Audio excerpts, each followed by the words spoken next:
دوستو، قرآن مجید فرقان حمید نے نبی کریم صلی اللہ تعالیٰ علیہ وسلم کے جو مناصب بیان فرمائے ہیں، ان میں سے ایک منصب حضور کا یہ بیان کیا ہے کہ وَيُعَلِّمُكُمُ الْكِتَابَ وَالْحِكْمَةَ، کہ نبی پاک صلی اللہ تعالیٰ علیہ وسلم تمہیں کتاب کی تعلیم دیں گے اور حکمت کی تعلیم دیں گے۔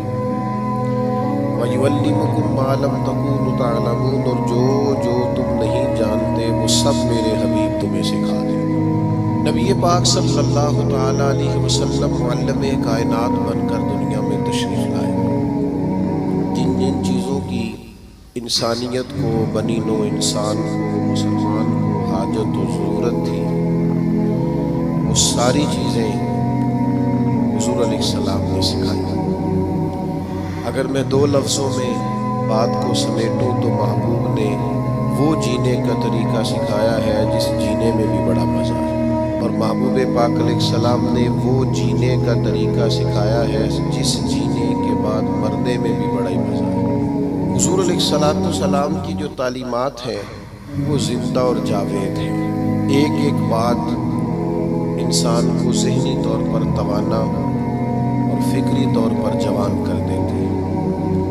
نبی رحمت علیہ السلام کے ارشادات اتنے اعلیٰ ہیں جو ہر انسان کو، ہر شخص کو شعور زندگی عطا کرتے ہیں۔ آپ اندازہ فرمائیے، مزدور کیا سمجھتا ہے اپنے آپ؟ وہ سمجھتا ہے میں نہایت غریب آدمی ہوں، صبح جاتا ہوں، مشقت کرتا ہوں، پسینے میں شرابور رہتا ہوں، ہاتھوں پہ چھالے پڑ جاتے ہیں۔ لیکن اگر حضور علیہ السلام کی تعلیمات کو دیکھا جائے تو حضور فرمانے لگے سب سے بہترین کھانا ہی وہ ہے جو تو اپنے دو ہاتھوں کی محنت سے کما کے کھاتا ہے۔ نبی کریم علیہ السلام نے اس کو اتنی عزت دی کہ مزدور کو فخر ہونے لگا کہ میں مزدوری نہیں کر رہا، میں تو بڑا عظیم آدمی ہوں۔ ہر شخص کے بارے میں جو حضور کی تعلیم، آپ یقین کریں ہماری جتنی بھی زندگی میں، ہمارے ذہنوں میں، ہمارے مزاجوں میں، ہماری طبیعتوں میں جتنا بھی اضطراب پیدا ہوتا ہے، جتنی بھی بے چینی پیدا ہوتی ہے، کسی جگہ کسی مقام پر اگر کوئی الجھاؤ پیدا ہوتا ہے تو ان سارے سوالوں کے جواب اللہ کے رسول نے ارشاد فرمائے۔ ہم چونکہ کتاب و سنت کی تعلیمات کے معاملے میں بہت گہرا اترتے ہی نہیں، زیادہ توجہ ہی نہیں کرتے، انہماک کے ساتھ ان چیزوں کو لیتے نہیں، ورنہ ایک ایک پہلو پر حضور نے تعلیمات بیان فرمائی۔ اور پھر اس کے ساتھ ساتھ جو کمال ہے وہ یہ ہے کہ محبوب کریم نے صرف کتاب کی تعلیم نہیں دی، حکمت بھی سکھائی۔ دانائی بڑی نعمت ہے، حکمت بڑی سعادت ہے، اور نبی پاک صلی اللہ تعالیٰ علیہ وسلم حکمت کی تعلیم ارشاد فرمانے والے۔ ہمارے ہاں نہ جلد بازی، بے چینی، بے قراری اور فیمس ہونے کا شوق اور آگے بڑھنے کا شوق اور اپنی زندگی کے اندر طرح طرح کی انسان کی اچھلتی اور مچلتی خواہشات کی اسے حکمت سے دور کر دیتی۔ نبی پاک صلی اللہ تعالیٰ علیہ وسلم نے ہمیں جو حکمت عطا کی ہے نا، وہ انسان کو بردبار کر دیتی ہے، اس کی زندگی میں ٹھہراؤ آ جاتا ہے۔ وہ جس مقام پہ بھی ہوتا ہے وہ اپنے آپ کو اللہ تبارک و تعالیٰ کی خاص رحمت میں شمار کرتا ہے، اسے ایک خاص قسم کا اطمینان قلبی اور انشراح صدر نصیب ہوتا ہے۔ دیکھیں ایک ہی کام ہے، اسے بے چین ہو کے کر لیا جائے پھر بھی اس نے ہو جانا ہے، بے چین ہو کے کر لیا جائے، پریشان ہو کے کر لیا جائے، الجھ کے کر لیا جائے اور اکتا کے کر لیا جائے تو کام پھر بھی ہو جاتا ہے۔ لیکن وہی کام اگر سکون سے کر لیا جائے، ٹھنڈک سے کر لیا جائے، ذرا مسکرا کے کر لیا جائے، ذرا بردباری سے کر لیا جائے، تو اس کا نتیجہ یہ نکلتا ہے کہ انسان نہ سکون میں رہتا ہے۔ ہمارے ہاں چونکہ دانائی نہیں ہوتی تو جو بالکل صحیح چیز ہوتی ہے نا، اس کا بھی ہم ایسا الٹ مطلب بیان کرتے ہیں، ایسا انفرادی مطلب بیان کرتے ہیں کہ وہ صحیح بات بھی بعض اوقات نہ غلط ہو جاتی ہے۔ آپ صحیح بات بھی کریں، وہ کچھ لوگ کہتے ہیں جی میں اس لیے کڑوا ہوں کہ میں سچ بولتا ہوں، تو میں نے کہا ایسی بات نہیں ہے، دنیا میں سب سے زیادہ سچ نبی کریم نے بولا ہے، پر اتنا میٹھا کر کے بولا ہے کہ دل نہیں روح تک اتر گیا ہے۔ عزیز دوستو، ایک بادشاہ نے نا خواب دیکھ لیا تھا۔ اس نے خواب دیکھا کہ میرے سارے دانت ٹوٹ گئے ہیں۔ اس نے ایک تعبیر بتانے والے سے تعبیر پوچھی کہ یہ میرے سارے دانت ٹوٹ گئے، اس کی تعبیر کیا ہے؟ تو وہ تعبیر بتانے والا پریشان ہو کے کہنے لگا، بادشاہ بات بڑی خوفناک ہے، جو خواب آپ کو آیا ہے تعبیر بڑی خطرناک ہے۔ تعبیر یہ ہے کہ آپ کے سارے رشتہ دار، بہن بھائی، بیوی بچے آپ کی زندگی میں فوت ہو جائیں گے۔ بادشاہ کو بڑا غصہ آیا، اس نے سزا دی۔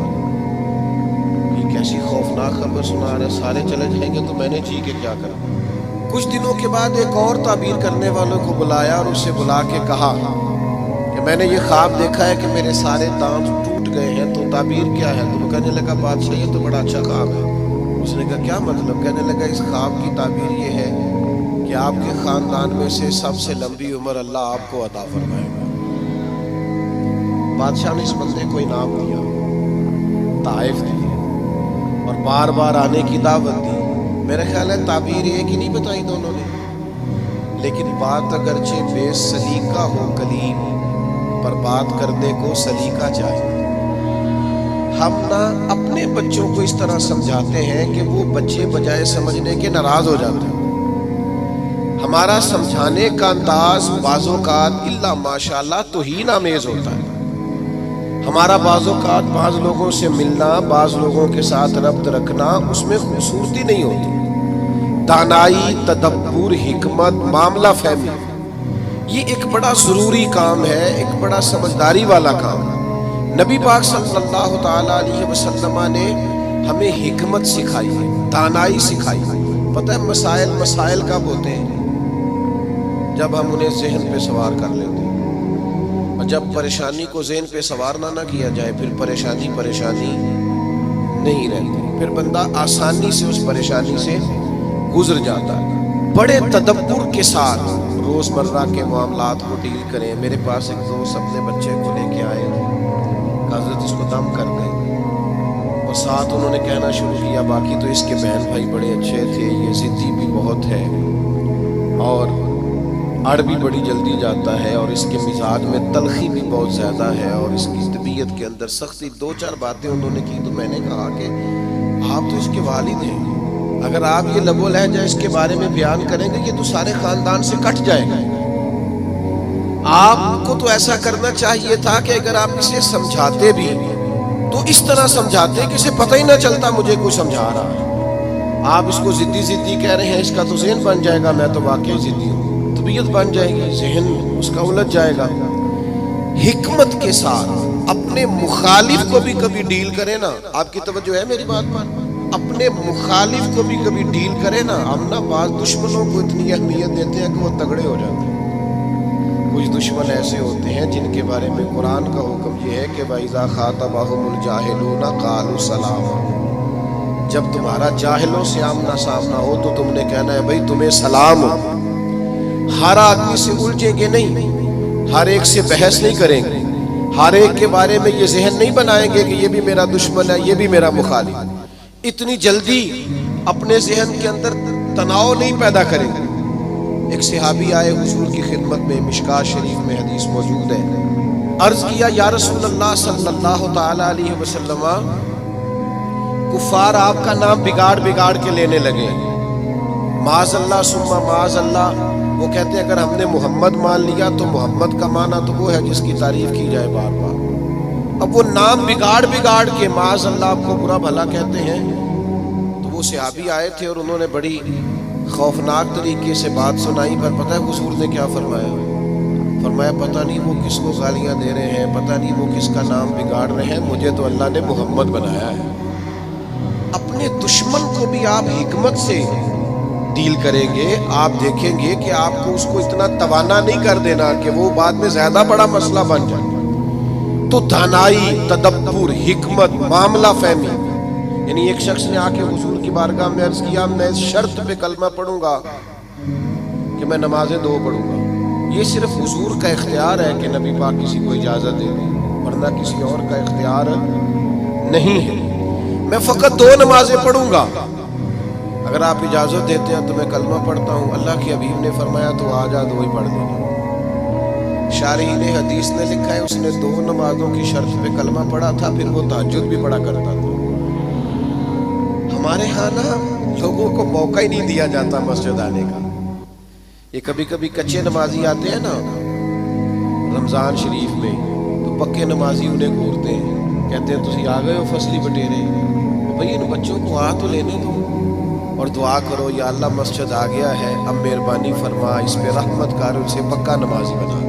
لیکن وہ دانائی، وہ خاص حکمت، وہ معاملہ فہمی، وہ حسن جو نبی پاک علیہ السلام نے ہمیں دیا ہے، ہمیں اس معاملہ فہمی کو سمجھنا چاہیے، ہمیں موقع دینا چاہیے۔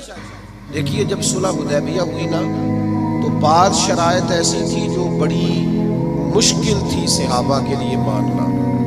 مثلا ایک شرط یہ تھی صلح حدیبیہ جب حضور نے کفار مکہ کے ساتھ صلح کی تو اس میں ایک شرط یہ تھی کہ اگر کوئی مسلمان مکے سے مدینے آئے گا اپنے آقا کی اجازت کے بغیر تو مدینے میں اسے رکھا نہیں جائے گا، واپس کیا جائے گا۔ لیکن اگر کوئی مدینے سے مکہ جائے گا تو مکے والے واپس نہیں کریں گے، یعنی ہم بندہ واپس کریں گے، وہ وہاں بندہ رکھ سکتے ہیں، لیکن ہمارا اپنا بھی آئے تو ہم اسے پناہ نہیں دیں گے۔ اب یہ شرط بڑی عجیب تھی۔ حضرت عمر رضی اللہ تعالیٰ عنہ پریشان ہو گئے، بخاری شریف میں موجود ہے، اور جا کے عرض کی یا رسول اللہ صلی اللہ تعالیٰ علیہ وسلم، آپ بھی سچے ہیں، قرآن بھی سچا ہے، اسلام بھی سچا ہے، پھر ہم دب کے صلح کیوں کریں؟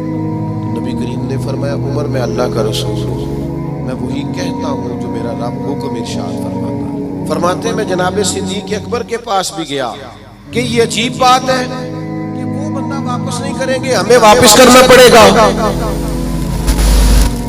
تو یہ ہم دب کے صلح کیوں کریں جب قرآن سچا، اسلام سچا، نبی کریم سچے؟ تو حضرت ابو بکر صدیق کے ایمان پہ قربان جائے، انہوں نے بھی وہی لفظ دہرائے، کہنے لگے عمر وہ اللہ کے رسول ہیں، وہ جو بات بھی کرتے ہیں رب کریم کے حکم سے کرتے ہیں، لہذا انہوں نے جو کر دیا ٹھیک ہے۔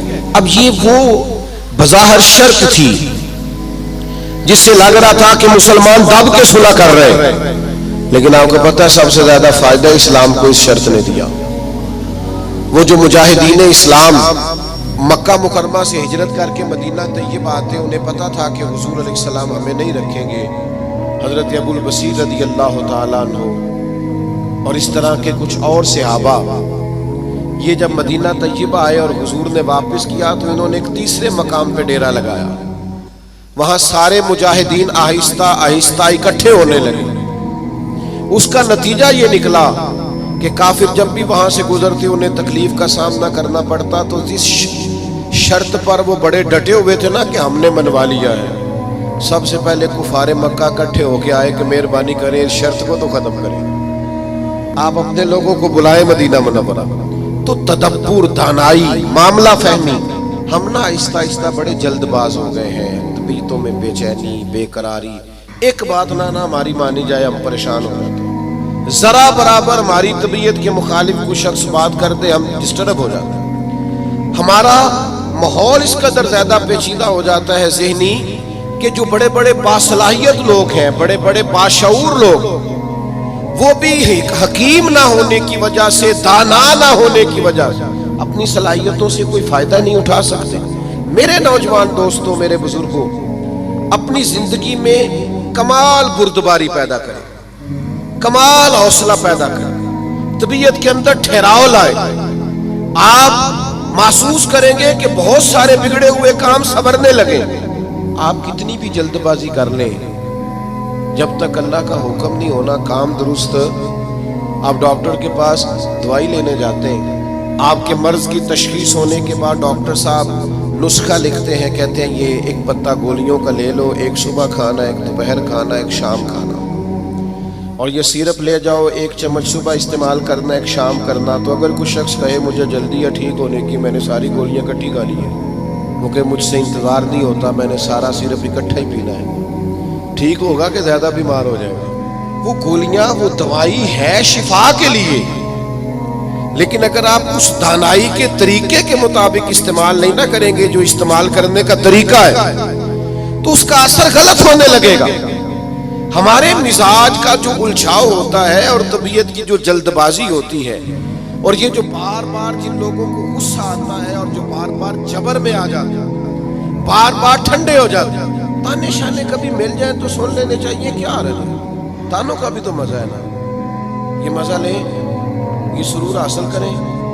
میں کالج میں پڑھتا تھا تو جو میرا دوست سب سے زیادہ مجھے تنگ کرتا تھا نا، مولوی کہہ کے سب سے زیادہ، پھر ایک دن اسی کا مجھے فون آیا، یار کدھر مل تیرے نہ تصویر کھچانی، انج بھی سجن واہ واہ تے انج بھی سجن واہ واہ۔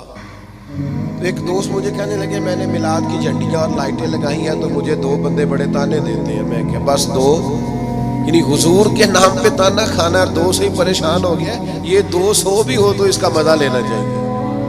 جے کر یار دے نام دا ملے میڑا، انہوں چولی پا لئیے پنجے سٹیے نا، جے کر یار دے نام دی ملے سولی، پھر چوٹا چوٹ لئیے پیشانٹیے نا۔ اگر کبھی یہ تانا ملتا ہے تو اس کا مزہ لیں، آپ اس خوبصورتی کو انجوائے کریں۔ لیکن آپ پریشان ہو گئے ہو فلانے نے دو باتیں کر دی تو اچھا کیا نہ کر دی، اچھا کیا نہ کر دی، آپ کو سنبھلنے کا موقع ملے گا۔ وہ جی سارے میرا ساتھ چھوڑ گئے تو ٹھیک کیا سب نے، آپ مضبوط ہو جائیں گے جب سارے ساتھ چھوڑ جائیں گے۔ جب سارے ہٹ جاتے ہیں تو انسان کو سنبھلنے کا موقع ملتا ہے۔ جب تک ہم دانائی کے ساتھ، حکمت کے ساتھ معاملات کو نہیں لے کے چلیں گے، آپ اپنے بچوں کی پرورش کریں تو وہ طریقہ جو حضور نے ہمیں حکمت سکھائی، آپ اپنے بزرگوں کی خدمت کریں تو وہ طریقہ جو نبی پاک نے ہمیں سکھایا، آپ رشتہ داروں کے ساتھ لین دین کریں، معاملہ کریں، تجارت کریں تو وہ طریقہ اختیار کریں جو حضور نے ہمیں سکھایا۔ آپ اپنی طبیعت کے اندر ایک عجیب سا سکون محسوس کریں گے، فیصلے اس طرح کے کریں کہ تھوڑا سوچ سمجھ کر، جذباتی فیصلے کبھی نہ کریں۔ حضور کے اعلان نبوت سے پہلے جب دوبارہ بیت اللہ شریف کی تعمیر کی تھی نا اہل قریش نے، اب چونکہ وہ تھے تو سارے آپس میں، پر ہر قبیلہ ایک دوسرے سے لڑتا بہت تھا، تو ہر بات میں لڑ پڑتے تھے، میں نے آگے جانا ہے، میں نے آگے جانا ہے۔ تو وہ سارے قبیلے شامل تھے۔ اب جب بیت اللہ شریف کی نئی تعمیر ہو گئی تو حجر اسود نصب کرنا تھا، اس پہ جھگڑا ہو گیا۔ ایک قبیلہ کہتا ہے میں نے نصب کرنا ہے، دوسرا کہتا ہے میں نے نصب کرنا ہے، تیسرا کہتا ہے میں نے کرنا ہے۔ اور کچھ تو ایسے تھے جنہوں نے پیالے میں خون ڈال کے بیچ میں ہاتھ رکھ کے قسمیں بھی اٹھا لی کہ اگر ہم نہیں کریں گے تو کرنے بھی نہیں دیں گے، فساد ہوگا۔ پھر طے ہوا کہ جو صبح سب سے پہلے حرم کعبہ میں داخل ہوگا اس سے فیصلہ کرائیں گے۔ کمال کی بات یہ کہ سب سے پہلے حرم کعبہ میں رسول رحمت تشریف لائے، اسیر دشمن کی چاہ میں بھی، مخالفوں کی نگاہ میں بھی، امی ہے، صادق ہے، معتبر ہے، میرا پیمبر عظیم تر ہے۔ انہوں نے کہا یہ تو صادق اور امین آ گئے۔ انہوں نے کہا جی یہ ہمارا فیصلہ کر دیں کہ حجر اسود کس قبیلے نے نصب کرنا ہے۔ تو نبی کریم علیہ السلام نے فرمایا کر دیتے ہیں نا۔ سرکار نے چادر بچھائی، حجر اسود اس میں رکھا، فرمایا سارے قبیلے ایک ایک کونا پکڑ لو۔ وہ سب نے ایک ایک کونا پکڑ لیا۔ جب حجر اسود کے قریب گئے تو محبوب نے وہاں سے اٹھا کے حجر اسود والی جگہ پہ رکھا۔ اب چاروں طرف دیکھا تو سب کو یوں ہی لگ رہا تھا میں اٹھا کے لایا ہوں، میں اٹھا کے لایا، میں اٹھا۔ ہم تو اپنے بچوں کے بیچ لڑائی کرا دیتے ہیں یہ کہہ کے کہ اے میرا پتر زیادہ لے کے۔ ہم تو اپنے گھر کے اندر فساد، ناراض نہ ہوئیے گا مجھ سے، ہم فساد ڈلوا دیتے ہیں۔ یہ بندہ ٹھیک ہے، او خدا کے بندے سارے بیٹے ہیں، ساری اولاد ہی برابر کی، کسی نے پیسے زیادہ کما لیے، کسی نے کم کما لیے، لیکن اپنا گھر نہ تباہ کریں۔ آپ دانائی کے ساتھ، حکمت کے ساتھ، تدبر۔ میں چھٹی کا دن تھا، مدرسے کی سیڑھیاں چڑھ کے اندر داخل ہوا تو بچے آپس میں کھیل رہے تھے اور ہلکی پھلکی شرارتیں بھی کر رہے تھے۔ مجھے بڑا ضروری کام تھا پر میں انہی پیروں پہ واپس آ گیا۔ تو مجھے پوچھنے لگے کہ جناب آپ گئے نہیں؟ میں نے کہا بچے کھیل رہے تھے، اب میری طرف دیکھتے تو ان کا کھیل خراب ہو جاتا۔ تو بھئی اب وہ بیچارے ہفتہ بار پڑھتے ہیں تو انہیں کچھ کھیلنا بھی تو ہے نا۔ تو آپ تھوڑا موقع دیں، ہر معاملے میں ہر جگہ جذباتیت کا شکار ہو جانا، الجھ جانا، غصہ کرنا۔ حضور علیہ السلام نے اسے پہلوان کہا ہے جو اپنے آپ پہ کنٹرول رکھے۔ فرمایا وہ پہلوان ہے جسے اپنے غصے پر کنٹرول، اپنے آپ کو سنبھالے سارا کچھ ٹھیک ہو جائے گا، اپنے جذبات کو سنبھالے سارا کچھ ٹھیک ہو جائے گا۔ یعنی آپ بلا وجہ کسی کے بارے میں کہہ رہے ہیں کہ وہ بڑا ہو گیا ہے، وہ مشہور ہو گیا ہے، وہ اب آگے نکل گیا ہے، وہ میری بات نہیں سنتا، ایسا نہیں ہے۔ کچھ تو مجبوریاں رہی ہوں گی، یوں ہی کوئی بے وفا نہیں ہوتا۔ آپ تھوڑا سا نا موقع دیں، آپ چیزوں کو سمجھیں اور تھوڑا نا اپنے اوپر توجہ دیں کہ میں نے اپنے آپ کو کنٹرول میں رکھنا ہے، میں نے اپنے آپ کو سمجھانا ہے۔ بڑے بڑے مہنگے مہنگے ہوٹلوں میں لوگ جاتے ہیں اور دوسروں کو جاتا دیکھ کر پریشان بھی ہوتے ہیں۔ مجھ سے ایک دوست نے پوچھا آپ نے بڑی جگہ دیکھی، مزہ کہاں آیا؟ میں نے کہا وہ جب اماں نہیں ہانڈی پکاتی تھی اور کہتی تھی کہ کھانا لے کے آیا نہیں جاتا، یہ بیٹھنے کے لیے کوئی چیز لے لے اور یہاں میرے قریب ہی آ جا، اور پھر وہ سالن دیتی دفعہ یہ بھی کہتی تھی اکو باری ملنا ہی دوبارہ نہ منگی۔ وہ جو لطف ہے وہ دنیا کے کسی 5 سٹار ہوٹل میں میسر آتا۔ آپ جس حال میں ہیں اس میں راضی رہیں، اپنے کلچر سے، اپنی تہذیب سے، اپنے آپ سے پیار کریں۔ بھئی جس کو اللہ، وہ جی میرا کوئی رشتہ دار نہیں، جس کو اللہ نے تیرا چاچا بنایا تو کیسے انکار کرتا ہے؟ جس کو اللہ نے تیرا ماموں بنایا تو کیسے انکار کرتا ہے؟ جس خاندان کو اللہ نے تیرا خاندان بنایا، رب نے بنایا، یہ تیری مرضی۔ اللہ نے جہاں جہاں پیدا کیا، الجھے نہیں، پریشان نہ ہو، اپنے آپ کو تکلیف میں نہ ڈالیں، بڑی سمجھداری کے ساتھ۔ پتہ ہے آپ کو، لوگ جب لوگوں کو پریشان کرتے ہیں تو پریشان کر دیتے ہیں، چڑھا چڑھا کے پاگل کر دیتے ہیں۔ وہ لکھا ہے شیخ نے کہ ایک تاجر کی دکان بڑی اچھی چلتی تھی تو باقی تاجروں نے سوچا کسی طریقے سے بیوقوف کر دیا جائے، معاذ اللہ استغفر اللہ، سازش کی۔ وہ صبح صبح جب دکان کھولنے کے لیے آیا تو اس نے سفید امامہ پہنا ہوا تھا اور اس نے نیلے رنگ کا سوٹ پہنا ہوا تھا۔ تو پہلا تاجر ہی اسے دیکھ کے کہنے لگا ماشاءاللہ، سفید لباس پر آپ کا یہ کالے رنگ کا امامہ کتنا پیارا لگ رہا ہے۔ اس نے کہا پاگل ہو گئے ہو، میرا تو یہ سفید رنگ کا ہے۔ تیسرا بھی ملا تو اس نے کہا کالے رنگ کا امامہ کیسے لگ رہا ہے؟ اس نے یہاں سے آگے کر کے دیکھا کہ تو وائٹ ہے۔ پھر اس نے کہا، چوتھے نے کہا، پانچویں نے کہا، تو بندہ ذہنی طور پہ الجھ گیا، اتنا الجھا کہ سارا دن دکانداری نہ ہو سکی، بلکہ بعض نے لکھا کہ اس طرح کے لوگ تو دیوانے ہو جاتے ہیں۔ تو اب وہ ایک سیانے بندے کے پاس گیا، اس نے کہا کہ جناب میں ذہنی طور پہ پریشان ہوں، گاہکوں سے بھی لڑتا ہوں، آزمائش بڑی ہو گئی ہے، مسئلہ کیا ہے؟ تو انہوں نے کہا اصل میں تو نے مخالفوں کی باتیں توجہ سے سننی شروع کر دی۔ ہاں، مخالفین کی وہ بات توجہ سے سننی چاہیے جو ہماری وہ غلطی بیان کرے، لیکن وہ باتیں جو چڑھانے کے لیے اس سے صرف نظر کیا جائے، اپنے آپ کو آپ کنٹرول میں رکھیں۔ یہ نبی پاک علیہ السلام کی دی ہوئی ہمارے لیے حکمت ہے۔ میں دوستوں سے کہا کرتا ہوں میلاد آئے نا تو میلاد میں محب ہو کے میلاد منایا کرو۔ آپ کے ذوق شوق کا بڑا اثر ہونا ہے دوسروں پر۔ اب ساری زندگی دلیلیں پوچھتے رہنا ہے میلاد کی، اب عمر گزر گئی، اب تو طے ہے ساری چیزیں، اب تو صرف ذوق کی ضرورت ہے۔ کون کتنے پیار سے کرتا ہے، کتنے شوق سے کرتا ہے، اس شوق کی حاجت تو دانائی حکمت جو نبی کریم نے ہمیں عطا کی، اس حکمت کو سمجھیں، بہت زیادہ معاملہ فہمی کے ساتھ چیزوں کو لے کے چلیں۔ جب نبی پاک علیہ السلام نے مکہ مکرمہ پر حملہ فرمایا، فتح مکہ ہوا، تو حضرت سعد بن عبادہ رضی اللہ تعالیٰ عنہ کے پاس جھنڈا تھا، علم بردار تھے حضرت سعد بن عبادہ، جس کے پاس جھنڈا ہوتا تھا وہ سب سے آگے ہوتا تھا۔ تو حضرت سعد بن عبادہ سب سے آگے تھے اور قائد تھے، انہوں نے کوئی ایک ایسی بات کر دی جو پالیسی کے خلاف تھی، تو بعض لوگوں نے احتجاج کیا کہ ان سے جھنڈا لے لیا جائے۔ اب ان کی کوئی ایسی بڑی غلطی بھی نہیں تھی، بلکہ غلطی نہیں تھی سرے سے، جھنڈا ان سے واپس لینا پڑ گیا، لیکن بندے بڑے حساس تھے، دین کے لیے ان کی خدمات بہت زیادہ تھیں، ان کی زندگی کے اندر یہ خوبصورتی تھی کہ ہمیشہ وفادار رہے وہ، ان سے جھنڈا واپس لینا ہے۔ صحابہ نے عرض کی یا رسول اللہ اب کیا کریں گے، بندہ بھی بڑا حساس ہے اور موقع ایسا آ گیا ہے۔ تو نبی کریم نے فرمایا لے لیں گے جھنڈا، کچھ بھی نہیں ہوتا۔ یا رسول اللہ ایک شخص کو منصب سے ہٹانا ہے تو پریشان تو ہوگا نہ، فرمایا کچھ بھی نہیں ہوگا۔ اب لوگوں نے دیکھا رسول پاک کی کمال حکمت، اب لوگوں نے دیکھا وہ میلاد والے محبوب کی دانائی، وہ تدبر، وہ کمال، وہ فراست، وہ علم، وہ بردباری، وہ چیزوں کو پوری گہرائی سے لینا۔ نبی کریم نے حضرت سعد بن عبادہ کو بلایا اور بلا کے فرمایا بھی میرا ارادہ بن کے آپ سے جھنڈا لے لیا جائے۔ تو عرض کی یا رسول اللہ صلی اللہ علیہ وسلم جیسے حکم، لیکن ساتھ ہی حضور فرمانے لگے بنا ارادہ یہ ہے کہ آپ سے لے لیا جائے اور آپ کے بیٹے کو دے دیا جائے۔ دنیا میں باپ سب سے زیادہ تب راضی ہوتا ہے جب وہ سمجھتا ہے میرا بیٹا برابر کا ہو گیا ہے، اب میری سیٹ پہ بیٹھ. جس بات سے انہوں نے ناراض ہونا تھا اسی بات سے وہ سب سے زیادہ راضی ہو گئے. یا رسول اللہ میرے بیٹے کو ملے گا.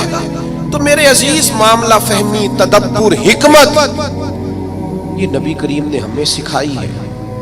آپ اپنے دوستوں کے درمیان، اپنے گھر کے درمیان، اپنے ماحول کے بیچ اس طرح کے دانا ہو جائیں کہ کبھی بھی آپ مایوسی نہ پھیلنے دیں. کوئی کمزور ہو رہا ہے، کوئی الجھ رہا ہے، کوئی غربت سے، بیماری سے، آزمائش سے پریشان ہے، تو آپ اس قدر دانائی کا مظاہرہ کریں کہ لوگوں کو سکون نصیب ہونا شروع ہو جائے.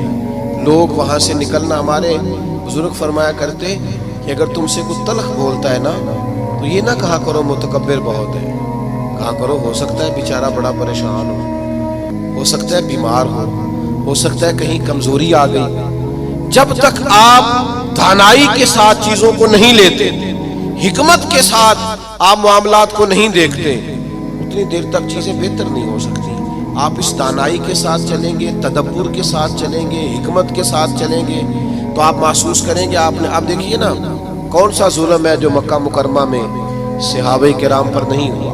ان کے وجود پر گرم پتھر رکھے گئے، ان کو دروں سے مارا گیا، اور جو غلام تھے ان پر تو سختیاں اور بھی زیادہ تھیں.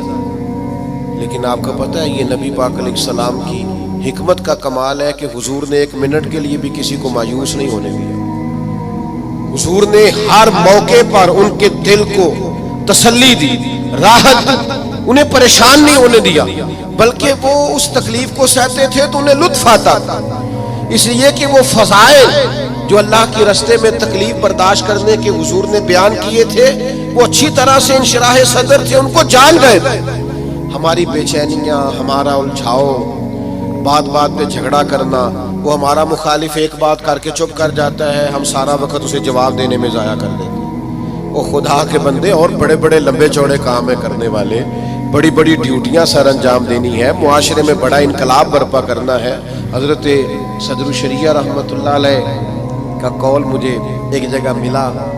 وہ جب اپنے شاگردوں کو پڑھانے کے لیے بٹھاتے تھے نا مسند تدریس پر، تو فرماتے تھے بیٹا جب تم گھر سے ناراض آؤ تو کلاس میں پڑھانے کے لیے نہ بیٹھنا، پہلے ذرا اپنا موڈ فریش کر لینا، طبیعت کو تازہ کر لینا، پھر طالب علموں کو پڑھانا. یہ نہ ہو غصہ کسی اور کا ہو اور نکل کسی اور پہ جائے. یہ بزرگوں کی دانائیاں، ان کی معاملہ فہمی، ان کا تدبر، اور پھر یہ حکمت آگے آئی. جب حضرت صدیق اکبر رضی اللہ تعالیٰ عنہ کو نبی پاک کے وصال کے بعد کہا گیا نا کہ آپ یہ لشکر روانہ نہ کریں ابھی مسلمہ کذاب کے خلاف، حالات کو درست ہو لینے دیں، تو یہ حضرت صدیق اکبر کی آپ دانائی دیکھیے. فرمایا جس لشکر کو حضور نے روانہ کیا وہ ہر صورت جائے گا. جب اتنا بڑا لشکر نکلا نا مدینہ منورہ سے حضور کے وصال کے بعد، تو وہ جو آنکھیں کھول رہے تھے نا کہ پتہ نہیں کیا ہو جائے گا، ان کو یہ بھی بات ان پر بڑا اثر اس نے ڈالا کہ اگر اتنے لوگ باہر نکل گئے ہیں تو پتہ نہیں کتنی فوج باقی موجود ہے. وہ ان کو احساس پیدا ہوا. آپ کی کمال دانائی، فہم و فراست، اس نے حالات بدل کے رکھ دیے. تو نبی پاک نے ہمیں علم سکھایا، حضور نے ہمیں حکمت سکھائی. نبی پاک صلی اللہ تعالی علیہ وسلم نے زندگی میں ٹھہراؤ لانے کے ہمیں طریقے بتلائے. نبی پاک علیہ السلام نے ہمیں بردبار کیا، لیکن ہم اس قدر زیادہ آزمائش کا شکار ہیں. آپ یقین کریں بعض لوگ بول رہے ہوتے ہیں، سوال کر رہے ہوتے ہیں، غصے کا اظہار کر رہے ہوتے ہیں، تو دل کرتے ہیں ان سے کہا جائے کہ یہ آپ کی شخصیت سے میچ نہیں کر رہا. آپ کی جو اللہ تعالیٰ نے عظمت بنائی ہے اس کے ساتھ یہ چیز میچ نہیں ہو رہی. ہم جب تک معاملہ فہم نہیں ہوتے، جب تک سمجھدار نہیں ہوتے، ہمارے پاس تعلیم ہو، ہنر ہو، ہم کر کچھ نہیں سکیں گے. آپ ذرا چیزوں کو لیں، ذرا تھوڑا سا ان کو موقع دیں. ذرا میں کسی شخص سے آپ کی بحث ہو جائے نا تو اس نے 4 باتیں کی، آپ نے 6 کر دی، پھر وہ 10 کر دے گا، پھر آپ کو 12 کرنی پڑیں گی. آپ جیت سکتے ہیں. اس کا بہترین حل پتہ کیا ہے؟ وہ باتیں کریں، آپ ذرا چپ کر دیں. وہ 2 کرے گا، 4 کرے گا، 6 کرے گا، آخر میں کہے گا تو مینوں پاگل سمجھنا ہے. تو جواب دے کہ کسی کو پاگل نہیں کیا جا سکتا، چپ رہ کے دوسرے کو پاگل بھی کیا جا سکتا ہے. اللہ معاف فرمائے، معاذ اللہ. تو کبھی کبھی اپنی زندگی